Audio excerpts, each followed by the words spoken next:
4 PM news network में दोस्तों आपका स्वागत है। मैं हूं आपके साथ राशिद ज़हीर। ये वीडियो भी और ये ख़बर भी आपके कानों में पड़ चुकी होगी, आप देख चुके होंगे। इस CCTV में मुजफ्फरनगर की मदीना मस्जिद के जो मौज़िन हैं उनको जिस प्रकार से पुलिसकर्मी धकियाते हुए और मारते हुए नज़र आ रहे हैं, उससे बिल्कुल साफ नज़र आ रहा है कि आखिरकार ये लोग चाहते क्या। देखिए, बात ऐसी है, मस्जिदों में अजानें होती हैं, उससे नो डाउट थोड़ा बहुत शोर होता होगा, उसके बारे में एक मानक तय हो गए कि इतने डेसिमल इतनी आवाज़ पे कम होंगे। लेकिन ये जो पुलिसकर्मी आकर के बदतमीजियाँ मस्जिदों के बाहर कर रहे हैं योगी सरकार के अंदर, इनसे अगर डेसिमल के बारे में पूछ लिया जाए ना कि ये होता क्या है, ज़रा इसका थोड़ा बता दो, तो हमें को मालूम है कि इतने पढ़े लिखे हैं, बता नहीं सकते, लेकिन अपनी बदतमीज़ियों के लिए मशहूर हैं। बात यह है दोस्तों कि मुजफ्फरनगर में मदीना मस्जिद के जो मौज़िन के साथ सब इंस्पेक्टर की अभद्रता का मामला हल्का नहीं है। सीधा सीधा वर्दी का घमंड दिखाने की कोशिश है। सबसे बड़ा सवाल, CCTV वायरल होने के बाद भी पुलिस की चुप्पी क्यों। छोटा सा ये वीडियो देखें CCTV भी आप, और ये जो मौज़िन है इसकी बात सुने, फिर मैं आपको बड़ा इंपॉर्टेंट मैसेज देने जा रहा हूँ।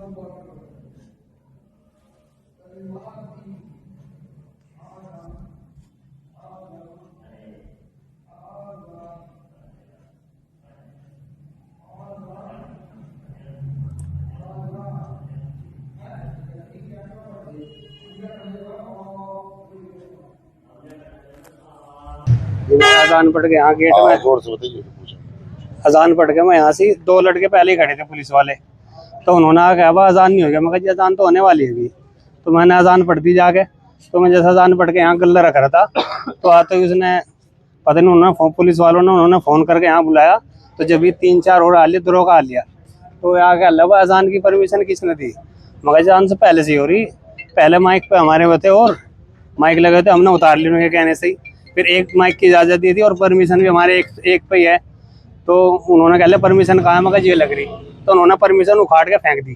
तो कह रहे थे पिछवाड़े में घुसा दूंगा तो परमिशन को भी तुम्हारी। अच्छा, आप ये होगी आपको ये कहा कि आपकी परमिशन को आपके पिछवाड़े में घुसा दूंगा। जी जी, उन्होंने दुआन देने। और वहां से जाके थाने में मुझे सुबह ही उन्होंने जाके जब ये हमारे साथ ही अंदर गए नमाज के बाद, तो वहां से उनसे पहले कह रहा कि अल्लाह का अगर अजान पढ़ दी तो पाकिस्तान भेजाओ, तुम यहाँ तुम्हारा कोई काम नहीं है।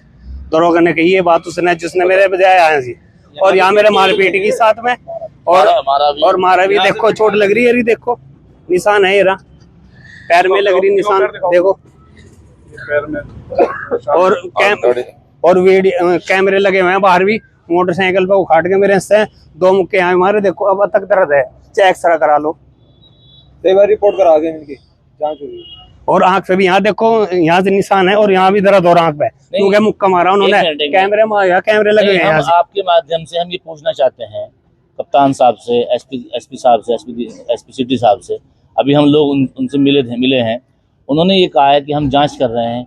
अब इससे बड़ी जांच और क्या हो सकती है बताओ। एक दरोगा, एक जिम्मेदार और गाली उसने ये क्या है, अपनी माँ को यहाँ लाओ, तुम्हारे घाघरा उठा के तुम्हारी माँ के दरोगा भी चढ़ेगा और हम भी चढ़ेंगे सारे, ये बात कही उन्होंने। इतनी बुरी बात कही उन्होंने। साले का था जिक्र, आप घबराओ नहीं, आप घबराओ नहीं, आपके साथ भाई।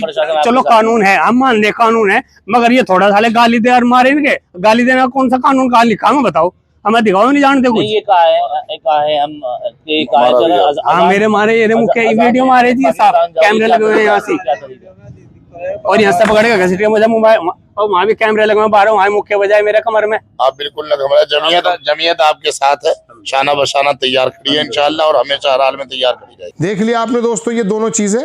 बात यह है कि ये जो मैंने आपको बताई, इस आदमी ने, इस मौज़िन ने बात करते करते जब बताया कि मेरी माँ को या मेरे बाप को या मेरे परिवार को गाली बकी, उसके बाद इसने ये भी कहा कि मैं ये कर देता जो उसने शब्द कहे, और उसके बाद वो रो पड़ा।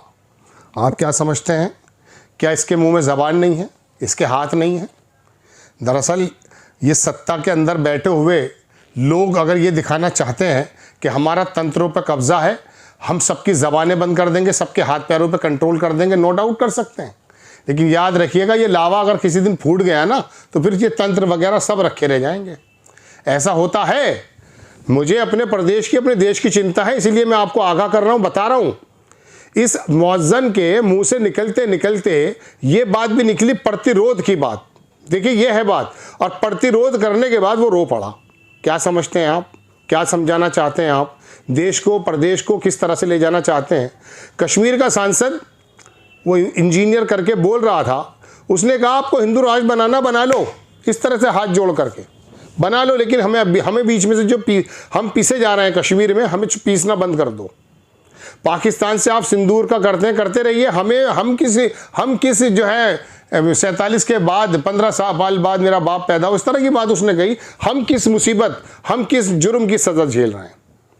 ये सत्ता का नशा जो है ना, ये और ये तंत्र के ज़रिए अपने आप को दिखाना कि हम बुलडोज़र बाबा हैं, हम बुलडोज़र राज चला देंगे, ये नेतन्याहू का भी नहीं चला है। पूरी दुनिया में चोरों की तरह घूम रहा है, वो घूम नहीं सकता है, पकड़ा जाएगा। अपनी अदालत में नाक घसीट रहा है। एक्चुअली हम की अदालतें बेहतर हैं, हमारे यहाँ की अदालतें तो आपको मालूम है। आज भी एक सुप्रीम हाई कोर्ट के जज के लिए महाभियोग जो ले जाने की कोशिश की गई है तमिलनाडु में, मदुरई में, आपको मालूम है हाल क्या चल रहे हैं। छोटी छोटी बातों को सुलझाया जा रहा है। मैं कह रहा हूँ जर्नलिज्म को छोड़ दीजिए, नेताओं को छोड़ दीजिए, हमारी जो कोर्ट्स हैं उनके अंदर भी किस प्रकार के रोल अदा हो रहे हैं आप देखते हैं, लोग कह रहे हैं। दोस्तों ये एक अच्छा सूचक नहीं है। जो आपस की जो एक हार्मनी है ना, उसे बना रहना चाहिए। अच्छा बात यह है, इसके अंदर बहुसंख्यक वर्ग हिंदू भाइयों का कोई रोल नहीं है। ये काम पुलिस वाले ने किया है, लोकल प्रशासन कर रहा है, और कर रहा है सरकार की शह पे। वो सरकार किसकी है? भाजपा की। भाजपा को वो लोग वोट देते हैं, तो बज़ाहिर तो वो सामने नहीं आते, लेकिन वो इस तरह के किरतों का, इस तरह की गुंडागर्दी और दबंगई का, हठ धर्मी का, इसका मतलब ये है कि इनडायरेक्ट वे में कोई वो जो है सपोर्ट करते हुए नजर आते हैं, जाने अनजाने में, क्योंकि चुन लेते हैं इन तरह के लोगों को वो। और ये लोग चुनकर सोचते ये हैं कि बस हमारा काम यही था, हमें यही काम करना है। मुल्लों के पेज टाइट कर देंगे, बहुसंख्यक वर्ग जो है वो खुश हो जाएगा। ना तो बहुसंख्यक वर्ग खुश होता, बहुत छोटा सा समाज है जो कि जिसे धार्मिक पशु कहा जा सकता है, उसके दिमाग में गोबर भर दिया इन्होंने भक्ति के नाम पर, तब तो हुआ है। वरना 62-65% जो परसेंट लोग हैं वो आज भी इनको जो है वोट नहीं देते हैं, दरकिनार कर देते हैं।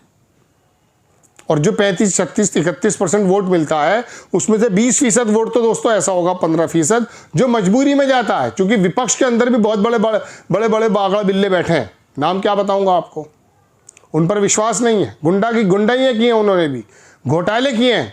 तो इस वजह से वो पढ़ा लिखा समाज भी कभी कभी ये सोचता है कि चलिए इनके तो कम से कम घोटाले निकल ले, चूंकि ये मीडिया आने नहीं दे रहा है घोटाले। कल मैंने एक वीडियो बनाई है, देखिए आप। सरकारी योजनाओं के मद्देनज़र बीजेपी ने जो फंड रेस किया, 614 करोड़ रुपए का आरटीआई के माध्यम से निकाला साउथ के पत्रकार ने। लेकिन ये खबरें आप पर कब आएंगी? दोस्तों बात यह है कि ये जो तमाम माहौल बनाया जा रहा है ना, ये माहौल हमारे प्रदेश और देश के लिए बेहतर नहीं है। इसका मतलब यह है कि संसद से लेकर के सड़क, ये वाकई एक धार्मिक रंग में रंगती जा रही है और हालात बहुत अच्छे नज़र नहीं आ रहे। जय हिंद।